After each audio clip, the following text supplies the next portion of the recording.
On vous a déjà conseillé d'arroser vos tomates avec du lait pour éviter le mildiou?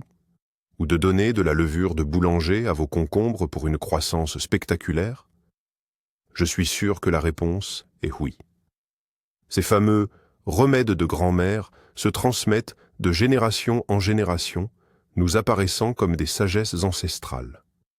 Mais que se passerait-il si je vous disais que la moitié de ces conseils sont non seulement inutiles, mais carrément néfastes pour vos récoltes? Aujourd'hui, nous allons faire un grand ménage dans votre potager. Nous allons passer au crible 20 des méthodes populaires les plus courantes et séparer le bon grain de l'ivraie. Vous risquez d'être choqué d'apprendre que certaines pratiques habituelles sont en réalité en train de tuer vos plantes, et que d'autres, à l'inverse, sont de véritables trésors capables de remplacer des produits chimiques coûteux. Regardez jusqu'à la fin, et votre potager vous remerciera. Mais d'où viennent donc toutes ces recettes populaires? C'est simple. Il y a 100 ans, nos arrière-grands-mères n'avaient pas accès aux fongicides, insecticides et engrais complexes modernes. Elles utilisaient ce qu'elles avaient sous la main: la cendre du four, les herbes des champs, les restes de cuisine. Par essai et erreur, elles trouvaient des solutions qui aidaient tant bien que mal à lutter contre les parasites et les maladies. Certaines de ces méthodes étaient basées sur de vraies observations. Par exemple, l'environnement alcalin de la cendre perturbe réellement le développement de certains champignons. Mais beaucoup d'autres recettes sont nées de fausses idées sur la biologie des plantes. Les gens agissaient par analogie. La levure fait lever la pâte, donc elle va booster la croissance des plantes. Aujourd'hui, la science peut nous dire exactement ce qui se passe dans le sol et à l'intérieur de la plante. Et c'est justement de ce point de vue scientifique que nous allons évaluer la sagesse de nos ancêtres. Préparez-vous, car certaines révélations risquent d'être vraiment inattendues. Alors, mythe numéro 1, la véritable star des forums de jardinage. L'utilisation du lait pour traiter le mildiou. L'idée semble très écologique et inoffensive. La logique des défenseurs de cette méthode est la suivante. Les bactéries lactiques formeraient un film protecteur sur les feuilles, ce qui empêcherait le développement du champignon. À l'écran, vous voyez une plante de tomate typique, déjà bien touchée par le mildiou. Imaginez maintenant que nous l'aspergions avec une solution à base de lait. Que va-t-il se passer en réalité? Le lait est un excellent milieu de culture. Mais pas seulement pour les bactéries utiles, aussi pour les nuisibles, notamment la fumagine. C'est ce qu'on appelle le champignon noir. Au lieu d'une protection, vous vous retrouverez avec des feuilles collantes, recouvertes d'une pellicule sombre qui va sévèrement entraver la photosynthèse. De plus, aucune étude scientifique sérieuse n'a jamais confirmé l'efficacité du lait contre la phytophthora. Il s'agit simplement d'un effet placebo, d'une autosuggestion. Ce fameux film protéique, s'il se forme, sera de toute façon emporté par la première averse. Notre conseil, buvez votre lait vous-même. Et pour lutter contre le mildiou, utilisez des biopréparations éprouvées ou des traitements à base de cuivre. L'efficacité du lait n'est qu'un pur mythe. Et voici notre première méthode, celle qui donne des résultats concrets. La cendre de bois, bien sûr. Loin d'être une simple suie, c'est une véritable mine d'éléments nutritifs. D'ailleurs, contrairement à certaines croyances, l'efficacité de la cendre est scientifiquement prouvée. Jetez un œil à sa composition. On y trouve du potassium, du phosphore, du calcium, du magnésium, plus une trentaine d'autres oligo-éléments essentiels. Mieux encore, tous ces nutriments sont présents sous une forme très facilement assimilable par les plantes. La cendre est un excellent fertilisant phosphopotassique, adoré par les légumes comme la tomate, le poivron, la pomme de terre et le chou. Elle contribue à rendre les fruits et légumes plus sucrés, tout en améliorant leur durée de conservation. De surcroît, la cendre a une réaction fortement alcaline. C'est pour cela qu'elle est idéale pour désacidifier les sols.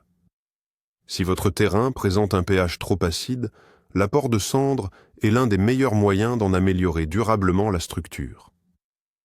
Ah, et autre avantage, elle est efficace contre certaines maladies fongiques, notamment la hernie du chou. Pourquoi? Simplement parce que les champignons détestent les milieux alcalins. Attention, un point crucial. N'utilisez jamais de cendres issues de l'incinération de déchets ou de matériaux traités comme le bois aggloméré. Utilisez uniquement de la cendre de bois pur et non traitée, et ne soyez pas trop généreux non plus au risque de rendre votre sol excessivement alcalin. Parlons maintenant d'un autre invité très populaire dans nos potagers, la levure de boulanger. On nous dit « ça pousse comme de la levure » et nous nous empressons de dissoudre des paquets entiers dans de l'eau tiède sucrée. L'idée reçue, c'est que ces champignons stimulent l'enracinement et enrichissent le sol. Ça paraît logique, mais en réalité, c'est l'un des mythes les plus néfastes que l'on puisse appliquer. Regardons ça de plus près. La levure est un organisme vivant. Pour survivre et se développer, elle consomme activement le potassium et le calcium présents dans votre sol. Autrement dit, en ajoutant cette solution de levure, au lieu de nourrir vos plantes, vous provoquez une carence en éléments essentiels. Vos cultures se retrouvent en état de famine. Le pic de croissance, très bref que certains jardiniers observent, est dû au dégagement de dioxyde de carbone qui stimule temporairement la microflore du sol. Mais cet effet est de très courte durée, alors que le mal causé par l'épuisement du potassium et du calcium, lui, est durable. Imaginez la scène. Vous invitez une bande d'amis bruyants chez vous, ils dévorent tout ce qu'il y a dans votre frigo et repartent aussitôt. Vos plantes, après une telle aide, vont passer un très mauvais quart d'heure. Oubliez donc la levure comme fertilisant. Ce n'est rien d'autre qu'un mythe. Passons maintenant à notre prochain champion, un produit qui fait vraiment ses preuves. Il s'agit du fameux purin d'ortie, que l'on appelle souvent l'engrais vert. Si la cendre apporte le potassium et le phosphore, l'ortie, elle, est avant tout une source d'azote facilement assimilable, indispensable pour le développement de la masse foliaire lors de la première phase de croissance des plantes. Imaginez un grand fût, rempli aux 2/3 d'ortie fraîche et complété d'eau. Après 1 ou 2 semaines de macération, vous obtiendrez un liquide concentré, certes à l'odeur très particulière. Ce purin est un cocktail riche, non seulement en azote, mais aussi en fer, en potassium et en vitamines.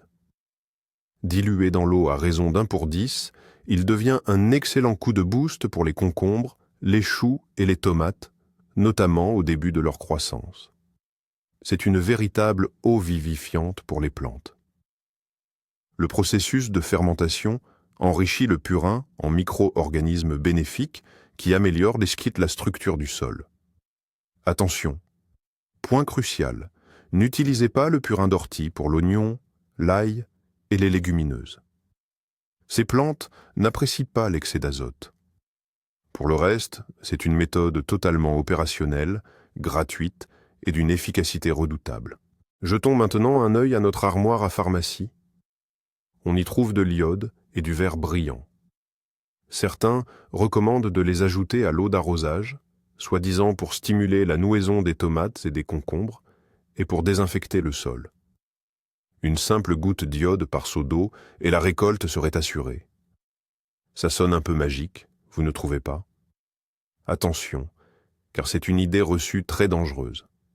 L'iode, tout comme le chlore, est un halogène.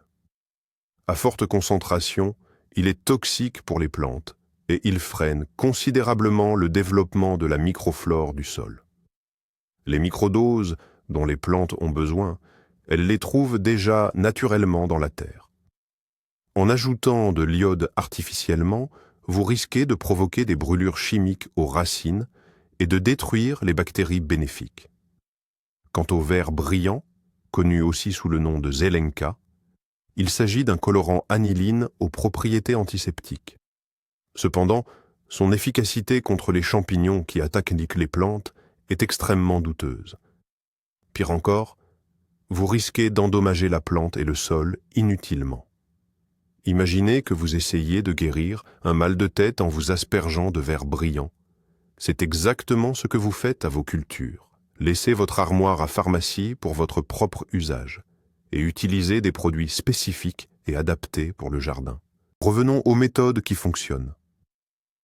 Et je veux parler ici de la macération de pelure d'oignon. C'est un remède que nos grands-mères utilisaient depuis des siècles. Et ce n'est pas un hasard. La pelure d'oignon est un véritable trésor de substances bénéfiques. Elle contient de la rutine qui, si elle renforce nos vaisseaux, dans le cas des plantes, elle fortifie les parois cellulaires, les rendant plus résistantes aux maladies. Mais surtout, les écorces contiennent des phytoncides, des substances volatiles qui sont destructrices pour de nombreux micro-organismes nuisibles et qui repoussent certains insectes. Cette infusion est excellente pour la prévention des maladies fongiques et pour la lutte contre les pucerons ou les acariens, comme le tétranique, dès les premiers signes. Imaginez un tétranique sur une feuille de concombre. Une simple pulvérisation de cette solution crée un environnement intolérable pour lui. Sa préparation est très simple. On verse 2 litres d'eau chaude sur l'équivalent d'1 litre de pelure. On laisse infuser pendant 48 heures, on filtre, puis on le dilue dans l'eau à raison d'1 pour 2. C'est à la fois un léger fortifiant nutritif et une protection efficace. Une méthode absolument fiable et sans danger. Un autre produit souvent tiré de l'armoire à pharmacie, c'est le permanganate de potassium. On l'utilise pour tout. Désinfecter les semences, assainir le sol, contrôler les maladies, mais attention. La situation est loin d'être simple, c'est vrai. Le permanganate est un antiseptique et un oxydant très puissant. Il tue efficacement les agents pathogènes. Sauf qu'il anéantit aussi toute la microflore bénéfique. Quand vous versez cette solution rose vif sur votre parcelle, vous stérilisez le sol, le transformant en un véritable désert stérile. Vous voyez à l'écran cette vie qui grouille sous le microscope dans une goutte de terre saine. Maintenant, imaginez que toute cette biodiversité soit anéantie. Reconstruire ce précieux microbiome prendra énormément de temps. De plus, à forte dose, le manganèse est toxique pour les plantes et acidifie le sol. Son utilisation n'est justifiable que dans un seul cas, pour le traitement préventif des semences, en utilisant une solution très concentrée avant le semis. Mais arroser la terre avec cette solution, c'est du pur vandalisme. Il existe des biopréparations beaucoup plus efficaces et respectueuses pour l'assainissement. Nous classons donc cette méthode dans la catégorie « fonctionne théoriquement, mais au final, fait plus de mal que de bien ». Il y a une méthode, celle-ci est garantie, qui fonctionne à coup sûr et n'apporte que des avantages. C'est la plantation d'œillets d'Inde, ou tagettes, tout autour des planches de culture et entre les rangs.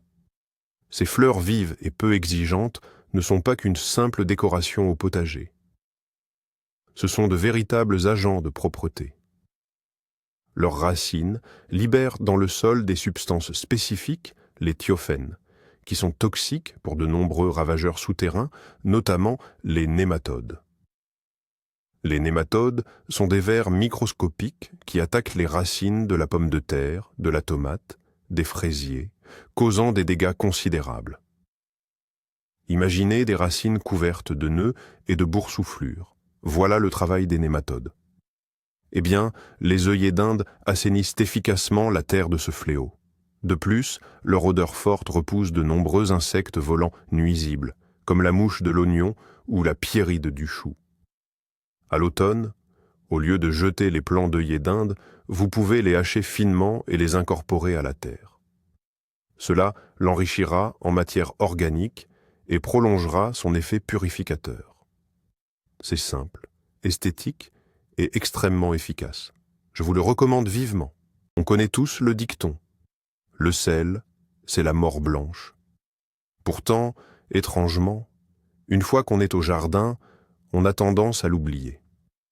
L'un des remèdes de grand-mère les plus aberrants, c'est de saupoudrer les mauvaises herbes de sel, ou pire, d'arroser les cultures avec une solution saline, soi-disant pour rendre, par exemple, les betteraves plus sucrées. Oui, le sel va effectivement tuer les mauvaises herbes. mais il va tuer absolument tout. Le sel provoque ce que l'on appelle la salinisation des sols. Les molécules de sodium et de chlore déplacent les éléments nutritifs essentiels du complexe argilo-humique, comme le calcium et le magnésium. La structure du sol est détruite. Il devient compact, imperméable à l'air et à l'eau. Sur un tel sol, les plantes sont incapables d'absorber l'eau et les nutriments normalement, même si la terre en est riche. C'est ce qu'on appelle la sécheresse physiologique. Imaginez un homme dans le désert, mourant de soif à côté d'un baril d'eau de mer salée. C'est exactement ce que ressentent vos plantes dans un sol salinisé. Réhabiliter une telle terre est incroyablement difficile par la suite. Par conséquent, n'utilisez jamais, sous aucun prétexte, de sel dans votre jardin. C'est une garantie de dégâts à 100%. Passons maintenant à la lutte contre les pucerons. La sagesse populaire nous offre ici une solution qui fonctionne vraiment. L'eau savonneuse, souvent préparée avec du savon de Marseille ou du savon noir. Mais pourquoi est-ce efficace? Contrairement à beaucoup d'autres remèdes de grand-mère, celui-ci repose sur une explication physique très claire. Le puceron, à l'instar de nombreux petits insectes, respire par de minuscules orifices situés sur son corps, appelés stigmates. Lorsque l'eau savonneuse touche l'insecte, elle forme une fine pellicule qui obstrue ces stigmates. Le ravageur est alors simplement asphyxié. Imaginez un tout petit puceron recouvert d'un film de savon. Il n'a aucune chance de survie. Cette méthode est d'ailleurs totalement inoffensive pour vos plantes et pour l'être non humain. Il est crucial d'utiliser uniquement du savon simple, comme le savon de Marseille ou le savon noir, sans parfum ni additif. En général, on râpe 100 à 150 grammes de savon que l'on dissout ensuite dans 10 litres d'eau tiède. L'arrosage doit être méticuleux. Insistez bien sur le dessous des feuilles, car c'est là que les colonies de pucerons aiment s'installer. Certes, contre une invasion massive, cette méthode pourrait se révéler insuffisante. Mais pour la prévention ou le traitement au premier stade d'infestation, elle est absolument excellente. Passons maintenant au mythe concernant la lutte contre les limaces et les escargots.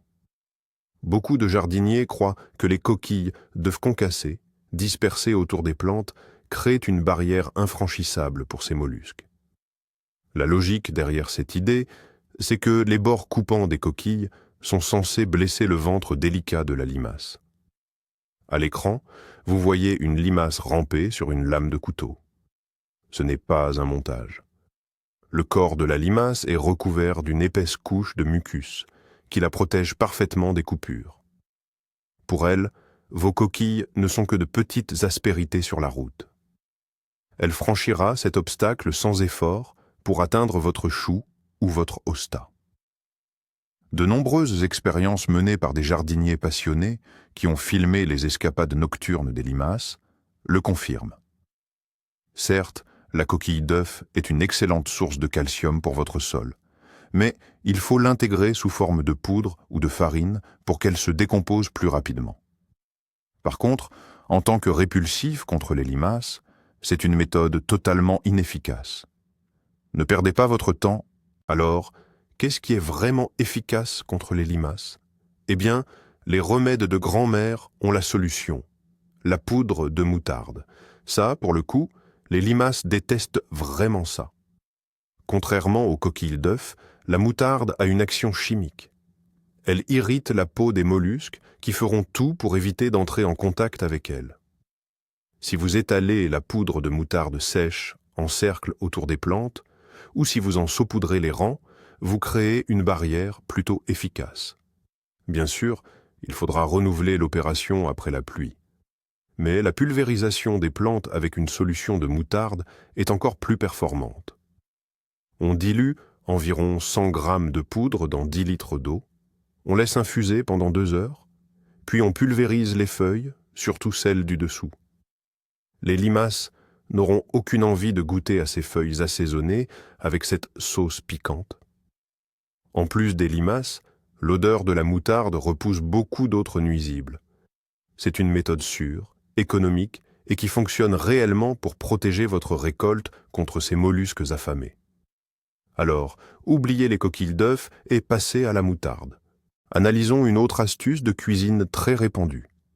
L'utilisation du marc de thé infusé comme engrais. Beaucoup de gens font sécher le thé usagé et le répandent au pied de leurs plantes d'intérieur ou de leurs semis.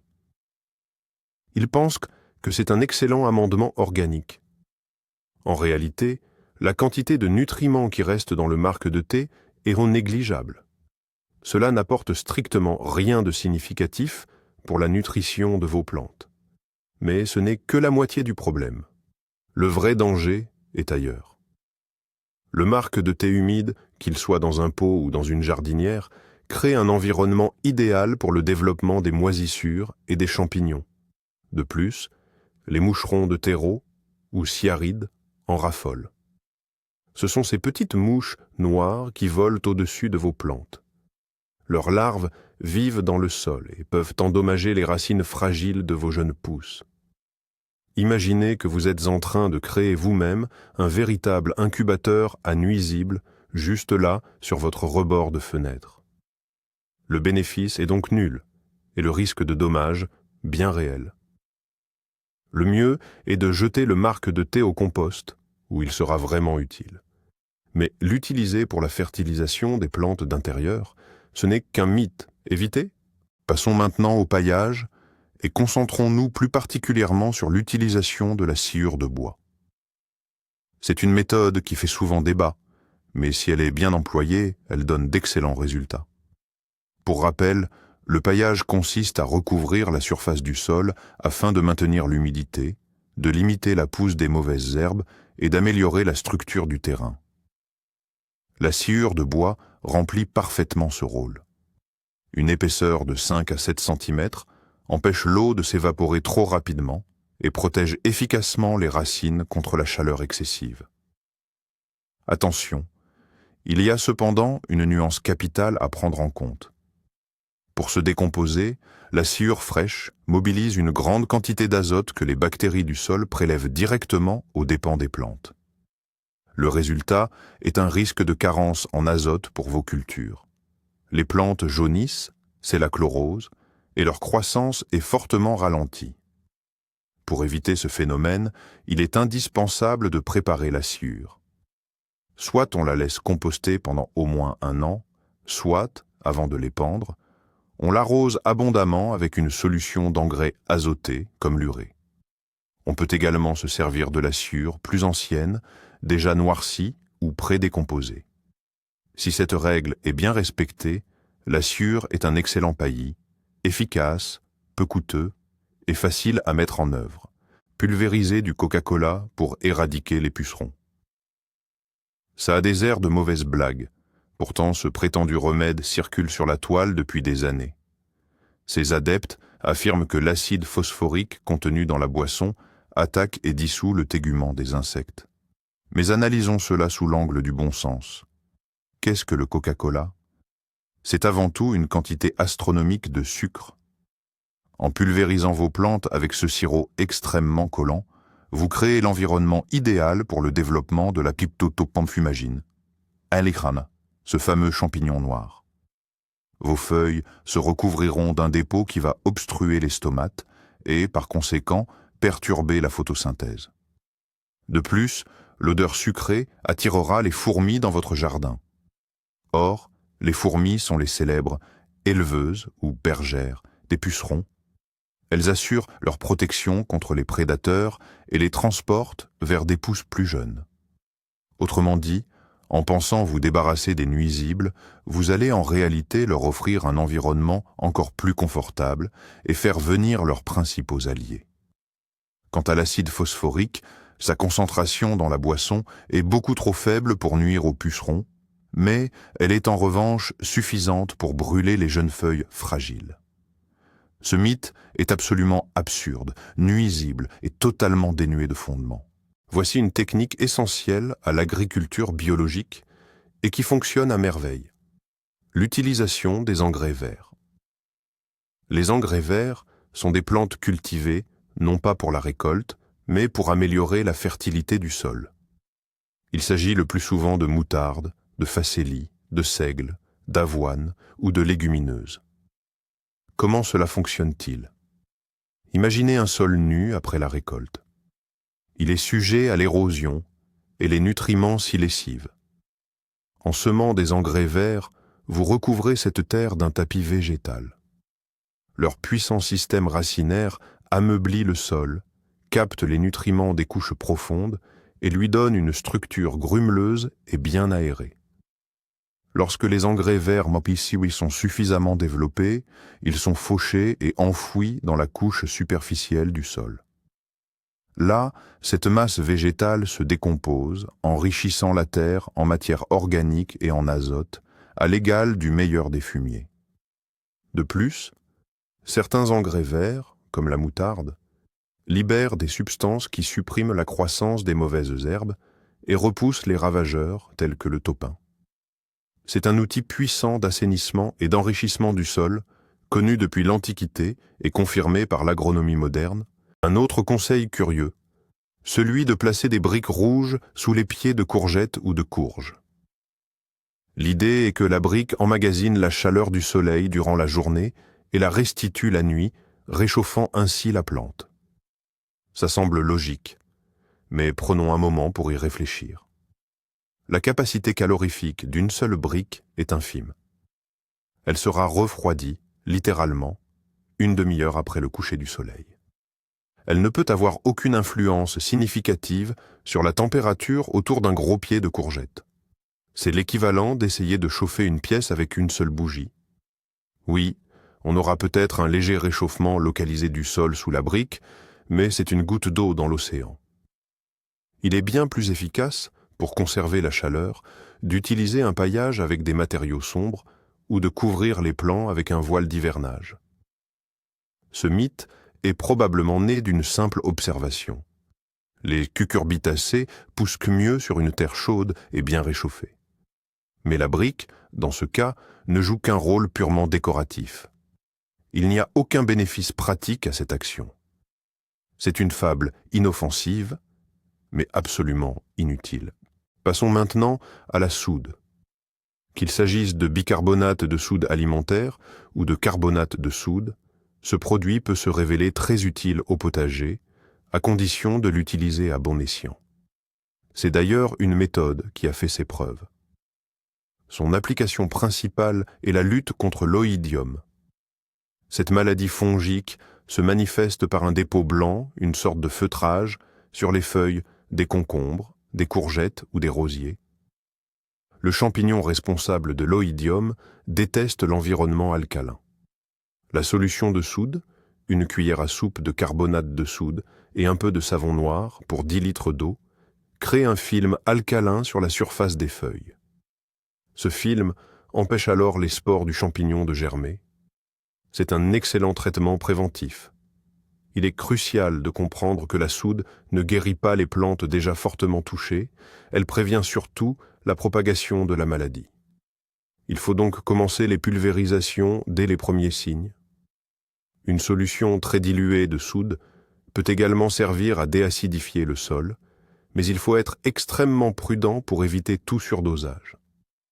En résumé, si elle est utilisée à la bonne concentration et dans un but précis, la soude est un remède de grand-mère efficace et peu coûteux. L'une des plus anciennes astuces pour se débarrasser du charançon du fraisier consiste à utiliser ce qu'on appelle des leurres ou des pièges. Ce petit coléoptère est redoutable. Il pond ses œufs directement dans les boutons de fraises. Résultat, le bouton sèche, tombe, et les dégâts pour votre récolte peuvent être considérables. Nos ancêtres avaient remarqué qu'au début du printemps, lorsque le sol est encore très froid, ces insectes recherchent des objets clairs et chauds pour s'y abriter.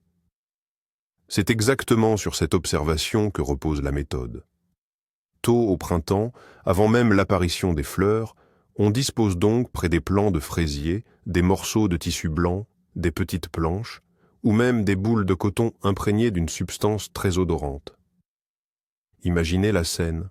Le charançon sort d'hibernation, cherche désespérément un refuge et trouve cette cachette idéale. Le matin, La tâche est simple. Il suffit de ramasser ces leurres, ainsi que tous les nuisibles qui s'y sont réfugiés, et de les éliminer. Bien sûr, cette technique n'éradiquera pas la population entière, mais elle permet de réduire considérablement leur nombre de la manière la plus écologique qui soit, sans avoir recours aux produits chimiques. Cette méthode demande de la patience et doit être effectuée régulièrement, mais elle est remarquablement efficace, surtout si vous avez de petites parcelles.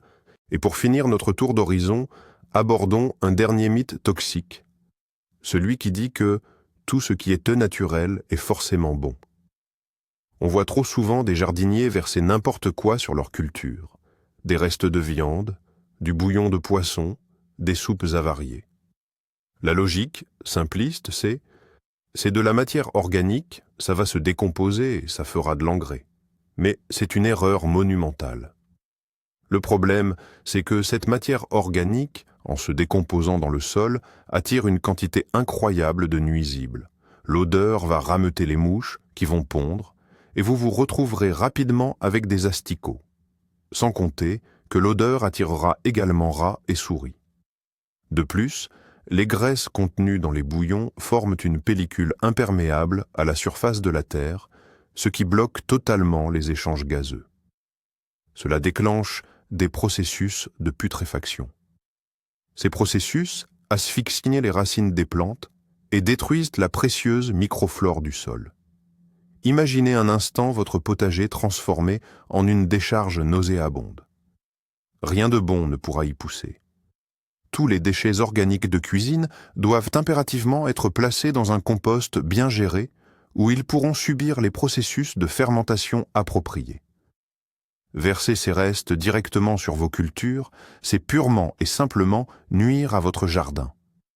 Retenez bien cette règle. Voilà, nous avons décortiqué ensemble ces 20 fameuses astuces de grand-mère. Comme vous l'avez constaté, l'univers des conseils de jardinage est loin d'être univoque. Nous avons découvert que des engrais apparemment inoffensifs, comme la levure ou le lait, peuvent en réalité causer de graves dommages, allant jusqu'à empoisonner le sol et priver nos plantes des nutriments essentiels. Il est clair désormais que le sel est un tabou absolu pour tout jardinier, et que l'iode ou l'antiseptique doivent rester dans l'armoire à pharmacie, pas dans l'arrosoir.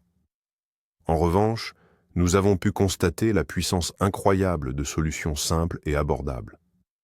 L'ortie banale se transforme en un véritable élixir de croissance. La cendre de bois devient un engrais complet, et les épluchures d'oignons, ainsi que les œillets d'Inde, sont de fidèles protecteurs de nos récoltes. La principale conclusion à retenir est celle-ci. Il ne faut jamais faire confiance aveuglément à n'importe quel conseil, même s'il est prétendument vérifié depuis des siècles. Il est essentiel de comprendre les processus qui se cachent derrière chaque action. Réfléchissez, analysez et vérifiez toujours l'information. C'est la clé pour avoir un potager véritablement sain et productif. Merci beaucoup d'avoir regardé cette vidéo jusqu'à la fin. Si elle vous a été utile, n'oubliez pas de laisser un pouce bleu et de vous abonner à notre chaîne pour ne rien manquer de nos prochaines révélations et astuces qui fonctionnent réellement. Et maintenant, une question pour vous. Quelles astuces de grand-mère utilisez-vous? Qu'est-ce qui a fonctionné pour vous et qu'est-ce qui s'est avéré être un non-sens total? Partagez votre expérience dans les commentaires. Créons ensemble la plus grande base de données de savoir de jardinage testé et approuvé.